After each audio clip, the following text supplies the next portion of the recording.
మీరందరూ నా బిడ్డలాంటి వాళ్ళే. మీ అందరికంటే నేనే పెద్దదాన్ని.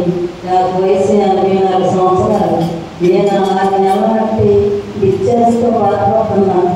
నా బిడ్డలు ఎన్నోసార్లు హాస్పిటల్ తిప్పారు, కానీ ఏదో మొదలుస్తూ ఉంటే తగ్గిపోతూ ఉన్నాయి.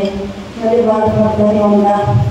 అది కాక ఎందుకో సడన్గా 1 నెల రోజుల కింద కడుపులో నొప్పి వచ్చి బాధపడుతూ ఉన్నాను. నా బిడ్డలందరూ కూడా నన్ను చూసి ఏడుస్తూ ఉన్నారు, అమ్మ చనిపోతేమోనని. అయినా కానీ నా చిన్న కుమార్తె అయిపోయింది, అవసరం పరిస్థితి లేకపోలేదు. అమ్మను తీసుకెళ్తామా అని నా 4 పిల్లలను తీసుకెళ్ళి హాస్పిటల్లో జాయిన్ చేశారు. అక్కడ నేను వెళ్ళి ఏ హాస్పిటల్లో చేస్తారో నాకు తెలియదు, నేను నీ సన్నిధానికే రావాలి నేను అని మనసులో బాధపడుతుంటా వెళ్ళాను. తీరదశ సింటాల్స్ హాస్పిటల్లో చేశారు. నేను అడిగినట్టుగానే నా దేవుడు నా ఎదురు కనపడ్డాడు. నేను ఎంతో సంతోషించాను. అయితే అక్కడ ఆపరేషన్ చేస్తున్నారు.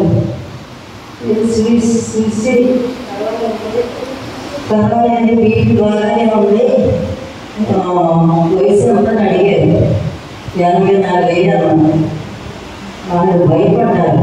వయసు అప్పుడు నేను ఆపరేషన్ చేయగలనా చేయలేనేమో, అందరితో సంపాదించు సూపర్ అని డాక్టర్ అన్నారు.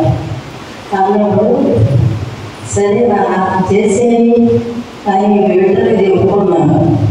నాకు ఆపరేషన్ చేసే డాక్టర్ కొన్ని క్రిస్టియన్ నా కొడుకు ఉన్నాడు.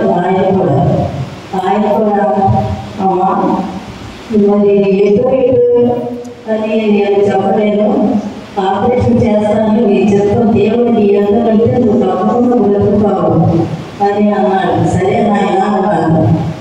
డాక్టర్ ఆపరేషన్కి తీసుకెళ్ళారు.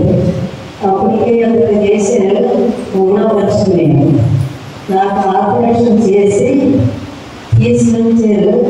నాకు ఆక్సిజన్ అందరిలో తెలిసి అనేసరికి నా కొడుకు నా సీన్ చూసి ఆయనే పడిపోయాడు. నా పిల్లలు 3 కూడా అయ్యా మా ఎవరు సరిపోయినా బాగలేదు, నా అమ్మ వర్తించండి, వాడు బాధపడుతూ చెప్తా ఉన్నారు. ఈ నా సమయంలో బాధపడుతూ ఉన్నారు పిల్లలు. సరే నాన్నని ఆ ఇద్దరు ఉన్నాయి. అక్కడ ఆపరేషన్ చేసి డాక్టర్ వచ్చేసరికి నేను కూర్చొని ఉన్నాను. అన్నాడు మా అమ్మగారు చాలా ధైర్యవంతురాలు, దేవుని ఆశీర్వాదం ఆపడం ఉంది, చాలా బాగా జరిగింది అని డాక్టర్ చూసి నన్ను ముద్దు పెట్టుకొని సంతోషించారు.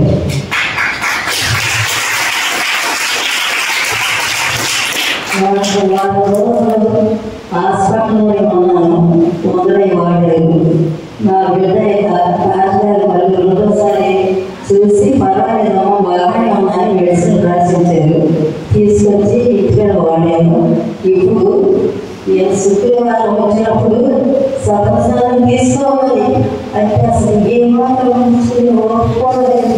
వీళ్ళు తీసుకోవాలి, దేవుడి సన్నిధికి రావాలి. ఇద్దరు పిల్లలు ఎక్కడ వరకు తీసుకొచ్చి మంచి శుక్రవారం